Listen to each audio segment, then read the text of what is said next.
Hello guys, welcome to my channel simply maths. तो आज का जो हमारा प्रॉब्लम है वो है आर के मेथड से हमें क्वेश्चन को सॉल्व करना है। सबसे पहले तो हमने कौन सा मेथड करा था, टेलर सीरीज मेथड करा था। उसके बाद में हमने आयलर मेथड करा था। अब हम आर के मेथड कर रहे हैं। आर के मेथड में सबसे पहले आपको फॉर्मूला बताने से पहले मैं बता दूंगी आपको क्वेश्चन में क्या क्या दिया हुआ है, फिर हम उसे पहले लिख लेते हैं। तो आप लोग क्वेश्चन पढ़ लीजिए। Apply RK method to find an approximate value of y when as x is equal to 0.2, given that dy by dx is equal to x plus y and y is equal to 1 when x बराबर 0। तो इस problem को solve करना है। तो सबसे पहले हमारे पास में इसमें ऐसा बोला गया है कि जब x की वैल्यू 0.2 हो तब हमें y की वैल्यू फाइंड आउट करनी है। तो y की वैल्यू फाइंड आउट करनी है जब x की वैल्यू कितनी हो, 0.2 हो। एक तो ये दिया हुआ है हमारे पास में, और दूसरा दिया हुआ है ये भी दिया हुआ है, ये लिखेंगे बाद में। इससे पहले ये वाला लिख लेना। x की वैल्यू 0 हो तो y की वैल्यू कितनी है, 1 है। ये इनिशियल कंडीशन दी हुई है, इसे हम इनिशियल अप्रोक्सीमेशन कहते हैं। न्यूमेरिकल मेथड्स में आपने पढ़ा होगा, इसे इनिशियल अप्रोक्सीमेशन कहते हैं। जब x की वैल्यू जो हमारे पास में 0 हो तो y की वैल्यू 1 होती है। x की वैल्यू 0 है तो y की वैल्यू कितनी दी हुई है हमारे पास में, 1। और जो ये x और y की वैल्यू है इसे हम x नोड y नोड बोलते हैं। जब इनिशियल वैल्यू दी हुई है ना ये, इसलिए इसको x नोड और y नोड बोलते हैं न्यूमेरिकल मेथड्स के अंदर। तो ये हमारे पास में दिया हुआ है, और हमारे पास में क्या दिया हुआ है, ये वाली इक्वेशन दी हुई है। तो इस वाली इक्वेशन को लिखना किस तरीके से है, तो डिफरेंशियल इक्वेशन आप लोगों को पता होगा किस तरह से लिखते हैं। ऐसे लिखते हैं, dy by d x is equal to f x y. तो इसको और इसको कंपेयर करेंगे तो हमारे पास में एफ एक्स वाई आ जाएगा, क्योंकि फॉर्मूले में अपन को एफ एक्स वाई चाहिए, इसलिए यहाँ पे इस फॉर्मूलों के इस प्रकार लिखेंगे। एफ एक्स वाई हमारे पास में एक्स प्लस वाई दिया हुआ है। जैसे टेलर सीरीज मेथड के अंदर इसको अपन लिख रहे थे y dash is equal to x plus y, क्योंकि उस फॉर्मूला में इस तरह से ही चाहिए था। और आइलर मेथड में भी हमने इसको एफ एक्स वाई लिखा था, और आर के मेथड में भी हम इसे एफ एक्स वाई ही लिखेंगे। अब एफ एक्स वाई हो गया। अब इसके अंदर क्वेश्चन के अंदर एच की वैल्यू भी, फॉर्मूले में हमारे पास में एच भी आएगा, तो इसके अंदर एच की वैल्यू अब कैसे निकालेंगे हम। तो एच की वैल्यू आप लोगों को पता होता है x1 माइनस x0 होती है। अब यहाँ पे x1 क्या है हमारे पास में, तो जिस वैल्यू के लिए अपन को बोला जाए उस, जैसे यहाँ पे x बराबर 0.2 के लिए y की वैल्यू फाइंड आउट करने के लिए कहा गया हमें, तो ये जो वैल्यू होगी इसे हम x1 बोलेंगे हमेशा। ये x1 होएगी और ये वैल्यू y1 होएगी। इसका मतलब हमें y1 की वैल्यू फाइंड आउट करनी है। तो x1 कितना आ रहा है हमारे पास, 0.2 माइनस x नोड कितना आ रहा है, 0। तो h की वैल्यू हमारी हो गई 0.2 हो गई। अब मैं आपको बताऊंगी कि y1 कैसे फाइंड आउट करना होता है। y1 का, इसके अंदर y1 फाइंड आउट करने का फॉर्मूला होता है y1 is equal to y nought plus k. ये तो आर के मेथड के अंदर ही ये वर्ड है, तो के तो इसके अंदर अपन के पास में आएगा ही। तो वाई नोड प्लस के आ गया। अब वाई नोड की वैल्यू हमारे पास में पता है 1 है, लेकिन के की वैल्यू नहीं पता है हमें क्या है। y1 फाइंड आउट करने के लिए तो के की वैल्यू भी चाहिए। तो के की वैल्यू किस तरह से फाइंड आउट करेंगे वो मैं आपको बता दूँ। तो के की वैल्यू फाइंड आउट करने के लिए हमारे पास में फॉर्मूला होता है k is equal to 1/6 k1 plus 2k2 plus 2k3 plus k4। तो क्या करना है इसके अंदर, 1/6 करना है, फिर क्या करना है आपको, k1 लिखना है plus 2k2 plus 2k3 plus k4। Initial और फाइनल वाले को तो k1 k4 ही लिखना है, उसको 2 से मल्टीप्लाई करके नहीं लिखना है। बीच वाले जो दो है k2 और k2 और k3 उनको 2 से मल्टीप्लाई करके लिखना है इस तरह से, फिर उनको ऐड करके 6 से डिवाइड करेंगे। अब आप बोलोगे ठीक है के का फॉर्मूला तो लिख दिया, अब इसके अंदर k1 k2 k3 k4 ये वैल्यू कहाँ से फाइंड आउट करें। तो उसके लिए भी अपन को क्या है, इनके अलग अलग फॉर्मूले होंगे। k1 की, k2 का फॉर्मूला, k3 k4 वो क्या होता है वो मैं आपको बताती हूँ। तो हमारे पास में k1 का फॉर्मूला जो होता है वो होता है k1 is equal to, k1 का फॉर्मूला हमारे पास में होता है h f x nought comma y nought. h की वैल्यू हमारे पास में है 0.2 ये रही। और f x note Y note की वैल्यू कैसे फाइंड आउट होएगी? फंक्शन दिया हुआ है हमारे पास में एफ एक्स वाई, ये रहा एक्स प्लस वाई। तो यहाँ पे अपन एक्स की जगह एक्स नोट रख देंगे, वाई की जगह वाई नोट रख देंगे, तो F x note Y naught आ जाएगा। तो X naught plus Y naught. अब X naught plus Y note की वैल्यू हमें पता है। एक्स नोट की वैल्यू कितनी दी हुई थी ऊपर 0, प्लस वाई नोट की वैल्यू कितनी दी हुई थी 1। तो 0.2 तो K1 की वैल्यू हमारे पास में आ गई है 0.2। अब हमें फाइंड आउट करना है K2 की वैल्यू। तो K2 के लिए क्या फॉर्मूला होता है? वो होता है K2 is equals to h f x nought में कुछ ऐड हो जाएगा। अब क्या ऐड होएगा? h/2। और एक्स नोड में कुछ ऐड किया है तो वाई नोड में भी कुछ ना कुछ ऐड होएगा। वो क्या ऐड होएगा? तो वो ऐड होएगा हमारे पास में K1/2। जैसे K1 से पहले तो K0 तो कुछ निकालना था नहीं, तो एक्स नोड और वाई नोड में कुछ भी ऐड नहीं किया हमने। अब K2 से पहले K1 निकाल लिया है, तो इसका फॉर्मूला क्या है? H as it is, function as it is, फिर एक्स नोड और कोमा वाई नोड की जगह एक्स नोड में कुछ ऐड हो जाएगा और वाई नोड में कुछ ऐड हो जाएगा। एक्स नोड में ऐड करना है हमें h/2 और वाई नोड में ऐड करना है हमें K1/2, क्योंकि K2 से पहले K1 निकाल चुके हैं, इसलिए यहाँ पर K1/2 लिखा है। अब ये 2 क्यों लिखा है? तो उसे याद करने के लिए बता रही हूँ मैं आपको। जैसे K1 में तो नहीं लिखा, कुछ भी ऐड नहीं किया, तो K2 के अंदर क्या है? इसको 2 से मल्टीप्लाई किया हुआ है, तो इसलिए यहाँ पे h/2 है, उधर K1/2 है। अब इसके अंदर सारी वैल्यूज पुटअप कर दो। 0.2 है h की वैल्यू। अब फंक्शन x प्लस वाई है, तो ये x हो गया, ये हमारा y हो गया, ये हमारा x हो गया, ये हमारा y हो गया। तो x प्लस वाई,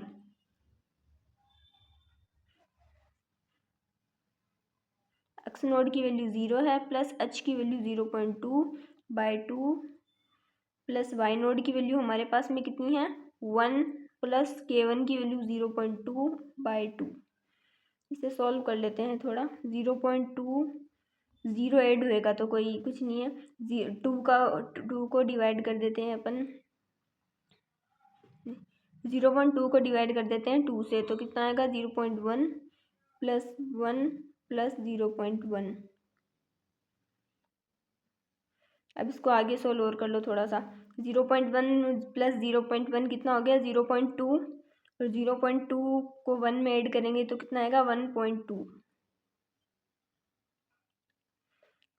तो इसके अंदर कितना आंसर आएगा हमारे पास में 0.24। तो ये हमारे पास किसकी वैल्यू आई है K2 की। K2 की वैल्यू कितनी आ गई 0.24। अब हमें K3 की वैल्यू फाइंड आउट करनी। अब K3 के लिए क्या फॉर्मूला है हमारे पास में? K3 is equals to h as it is, सबके अंदर था, function x nought plus h/2। X nought में h/2 ही ऐड होएगा, क्योंकि K2 में भी h/2 ही ऐड था। वाई नोड में अब क्या ऐड होएगा? K3 से जस्ट पहले K2 है, तो वाई नोड में क्या ऐड होएगा K2/2। अब सारी वैल्यूज पुटअप कर दो। h की वैल्यू कितनी है 0.2। अब ये x है हमारा, ये है हमारा y। तो फंक्शन क्या है? x प्लस वाई था फंक्शन, तो x ये रहा हमारा, प्लस y ये रहा। अब 0.2, एक्स नोड की वैल्यू 0, प्लस h की वैल्यू 0.2/2, प्लस y नोड की वैल्यू 1, प्लस K2 की वैल्यू अभी निकाली थी हमने, कितनी आई थी 0.24/2। 2 से डिवाइड कर दो, 0 रहने दो, 0.2 को 2 से डिवाइड करेंगे 0.1, प्लस 1 को एज इट इज़ रख दो, प्लस 0.24 को 2 से डिवाइड कर दो 0.12। अब सबको ऐड कर दो, 0.1 और ये कितना हो जाएगा 0.22। 0.22 को 1 में ऐड करेंगे तो कितना हो जाएगा 1.22। अब कैलकुलेटर से इसको मल्टीप्लाई कर लेते हैं, तो कैलकुलेट करने पर हमें आ रहा है, हमारे पास में आ रहा है 0.244। तो K3 की वैल्यू आ गई हमारे पास में। अब K4 की वैल्यू फाइंड आउट करनी है, तो उसके लिए क्या फॉर्मूला होएगा? K4 is equals to h of x nought plus h सिर्फ एक्स नोड में सिर्फ एच ऐड करना है और वाई नोड में सिर्फ K3 ऐड करना है। इसमें डिवाइड नहीं करना है 2 से इन दोनों को, क्योंकि फॉर्मूले में देखो ये हमारे पास फॉर्मूला K4 में को किसी से भी मल्टीप्लाई नहीं किया हुआ है, इसलिए तो इसके अंदर अपन ने h/2 K3/2 नहीं लिखा। लेकिन अपन ने देखो K2 के अंदर लिखा था, एक्स नोड में h/2 ऐड किया है, वाई नोड में K1/2 ऐड किया है। K3 में भी हमने एक्स नोड में h/2 ऐड किया है, वाई नोड में K2/2 ऐड किया है। लेकिन K4 में एक्स नोड में सिर्फ h ऐड किया है और वाई नोड में K3 ऐड किया है। तो सारी वैल्यूज पुटअप कर दो।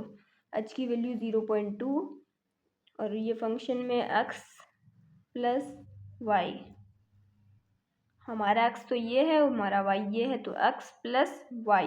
ओके, वैल्यूज पुटअप कर दो। x नोड की वैल्यू 0 है, प्लस h की वैल्यू 0.2, प्लस y नोड की वैल्यू 1 थी, प्लस K3 की वैल्यू अभी फाइंड आउट करी है 0.244। सबको ऐड कर देते हैं। 0.2 में ऐड करना है, इस एक को इसमें ऐड कर दो 1.244। 0.2 को इसमें ऐड कर दो 1.444। अब कैलकुलेटर से 1.444 को 0.2 से मल्टीप्लाई करके लिख दो। मल्टीप्लाई करने पर मेरे पास आएगा 0.288। ओके, K4 की वैल्यू आ गई। अब ये वैल्यूज़ हम फॉर्मूले में, K का फॉर्मूला था हमारे पास K का जो ये फॉर्मूला था, इसके अंदर K1 K2 K3 सबकी, K4 की वैल्यू सबकी पुटअप कर दो वैल्यू। Now K = 1/6। K1 की वैल्यू कितनी आई थी हमारे पास में 0.2 प्लस 2 K1 2 K2 K2 की वैल्यू 0.24 प्लस 2 K3 की वैल्यू कितनी है 0.244 प्लस फिर K4 आएगा तो 0.2888 1/6। अब इन सबको ऐड करके लिख दो। 0.2 एज इट इज़, प्लस 2 को 0.24 से मल्टीप्लाई करेंगे तो कितना आएगा 0.48, प्लस 2 को 0.244 से मल्टीप्लाई करेंगे तो कितना आएगा 0.488 प्लस 0.2888। अब इन सबको ऐड कर देंगे, फिर 6 से डिवाइड कर देंगे। तो इन सबको मैं कैलकुलेटर से ऐड करके लिखती हूँ। इनको ऐड करने पर मेरे पास आ रहा है 1.4568। अब इसको कैलकुलेटर से 6 से डिवाइड कर देंगे, उसके बाद में हमारे पास में वैल्यू आएगी 0.2428। तो ये तो K की वैल्यू आई है। और y1 के लिए अपन ने क्या लिखा था कि y1 क्या होता है, y नोड प्लस K होता है। y नोड की वैल्यू 1 थी, प्लस K की वैल्यू कितनी है 0.2428। अब 1 को ऐड कर दो 1.2428, तो हमारा आंसर आ जाएगा 1.2428। फाइनल आंसर यही है हमारा। Thank you so much. अगर वीडियो अच्छा लगा है तो लाइक करना, कमेंट करना और शेयर ज़रूर करना। और भी मैंने बहुत सारी वीडियोस बनाई हैं, वो भी देख लेना। तो एक बार मैं फाइनल रिवीजन करवा देती हूँ कि आप लोगों को किस तरह से करना है क्वेश्चन। सबसे पहले हमारे पास में क्वेश्चन में जो है, हमारे पास में इनिशियल वैल्यूज़ दी हुई रहती है। तो जो इनिशियल एक्स की वैल्यू इसके अंदर, तो हमारे पास में क्या दी हुई थी, एक्स की वैल्यू 0 हो तो वाई की वैल्यू इसके अंदर 1 दी हुई थी। तो ये जो एक्स और वाई की वैल्यू स्टार्टिंग में दी हुई रहती है, तो ये एक्स नोड होती है और ये वाली वाई की वैल्यू वाई नोड होती है। और क्वेश्चन में क्या दिया हुआ था कि एक्स की वैल्यू जब 0.2 हो तो y की वैल्यू फाइंड आउट करनी है अपन को। तो ये जो x की वैल्यू है ये x1 है हमारी, और ये y की वैल्यू y1 है। इसका मतलब हमें y1 फाइंड आउट करना है। तो y1 फाइंड आउट करने के लिए फॉर्मूला होता है y node plus k। y nought की वैल्यू तो है हमारे पास, लेकिन k की वैल्यू नहीं है। k का फॉर्मूला क्या होता है फिर, k का फॉर्मूला होता है 1/6 K1 plus 2 K2 plus 2 K3 plus K4। अब इसके अंदर क्या है, K की वैल्यू फाइंड आउट करने के लिए K1 K2 K3 K4 चाहिए। तो उसके लिए K1 का क्या फॉर्मूला होता है, h of x nought comma y nought. K2 का क्या फॉर्मूला होता है, h of x nought plus कुछ ऐड हो जाएगा, वो भी क्या आएगा h/2 ऐड होएगा। और y नोड में K1/2 ऐड होएगा। और K3 का क्या फॉर्मूला है, h of x nought plus h/2 comma y nought plus K2/2 और K4 का क्या फॉर्मूला रहेगा, H function x nought plus H comma y nought plus K3। तो ये वैल्यूज़ सारी पुटअप करके इसमें रखेंगे तो K की वैल्यू आएगी, फिर K की वैल्यू को यहाँ पुट कर देंगे हम। तो ये कौन सा मेथड है हमारा, RK मेथड है। Okay, thank you so much. आपको समझ में आया तो लाइक कर देना प्लीज़, और शेयर ज़रूर करना, और कमेंट ज़रूर करना कि आपको नेक्स्ट कौन सी वीडियोस चाहिए, उस पे मैं ज़रूर वीडियोस बनाऊंगी। Thank you so much. Next video में अपनी एक मेथड और रह गया है अभी, वो मेथड है मिलने प्रिडिक्टर करेक्टर मेथड। वो भी काफ़ी ज़्यादा इम्पोर्टेंट रहता है, एग्ज़ाम में आने के चांसेस है। तो कौन कौन से मेथड हमने अभी तक पढ़े हैं, Taylor series method, Euler method, RK method, अब हम पढ़ेंगे मिलने प्रिडिक्टर मेथड। तो चैनल से जुड़े रहिए और चैनल को फॉलो सब्सक्राइब ज़रूर कर लेना, और ऐसी ही और वीडियोज़ के लिए।